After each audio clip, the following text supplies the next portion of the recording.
All right, everybody, we're here again. We're going to focus on some guard stuff, and what we're focusing on in particular is the close guard and the shoulder crunch or shoulder pin position. We're going to have a look at now, again, differentiating the two different attacking options in the guard, which is again attacking the upper body or the lower body. We're going to focus on now attacking the upper body with upper body control. We're going to look at that shoulder pin position, and again, we're normally going to find that in a kneeling scenario. We're going to look at getting to that scenario from the closed guard, because again, generally we're going to find our opponent in a kneeling position. Now we're going to look at an arm crush here off of that same control.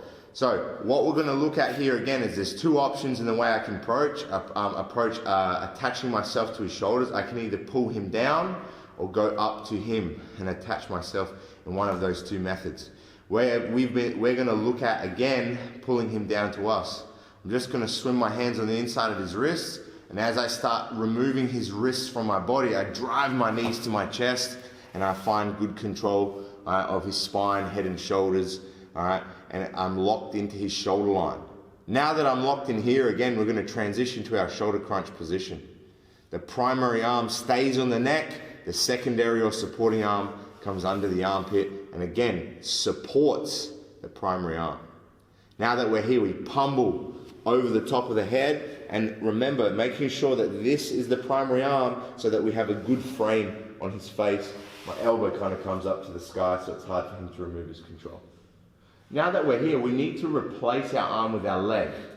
This is super important, because sometimes we make the mistake of being too late with our top leg. But as I slide to the wrist, again, we loosen up the position, and then he can start to pull his elbow free or change the position. So, as I'm on my side here with my elbow high, okay, what I need to do is slide my knee up his back. And now that my knee's high on his back, I can then move my shoulders away. If I don't do a good job of, again, using my top leg to break his posture, to keep his shoulders down, he will again be able to drive into me in a way that I won't be able to control the arm for the attack. Now, just like we talked about before, making one arm or one leg or one limb the primary gripping, limb, the secondary limb is going to support. We're going to do the same thing here, and there's an important detail with our top leg here, and that detail is the knee pressure. Now, if we just make the mistake of gripping our primary leg underneath our supporting leg, and my knee turns up to the sky because I'm gripping at the back of my heel with my bottom foot, what happens here again is it becomes really difficult for me to keep his posture down. And again, he can square up with me even with really good control of the shoulder. If he squares up with me, again, he can remove that shoulder. If he does that, we've lost everything. So we're just going to keep a very small detail that's going to help. It's going to give you a cue to help keep this knee down. How do we do that? We just grip with our supporting leg closer to the toes or in front on top of my primary leg. And now that that's happening, it's going to help me keep that knee down towards his shoulders, and when he tries to drive into me or square up or posture up, it becomes very difficult now. I have good power in my top leg because my legs are orientated correctly. Now all we're going to do from here is, as we transition to our attack, we have to remember how submissions work. And the way they work is to isolate the joints around the area we're attacking. Right now, our knees are doing a decent job of controlling the shoulder line, so the next thing for me is to start to pin and control the hand and wrist. And if I can pin and control the hand, wrist, and the shoulder, it's very hard for him to change his elbow position, and then as I apply pressure, he'll tap.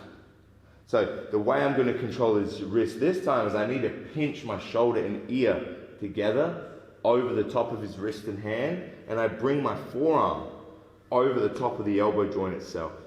Again, if I'm lazy with my head, he's going to be able to change the position of his arm, and then when I go to damage his elbow, it'll slide out of position. I need to pin that wrist into position, and now just like we talked about before, with the primary gripping arm and the secondary supporting arm, we're going to have the same idea here. Okay? My primary attacking arm comes on the top of the elbow, and my supporting arm helps my attacking arm. And now I'm actually going to do a side crunch. I'm not putting my hips forward and stretching my body. I'm going to lift my left shoulder up to my knee, okay?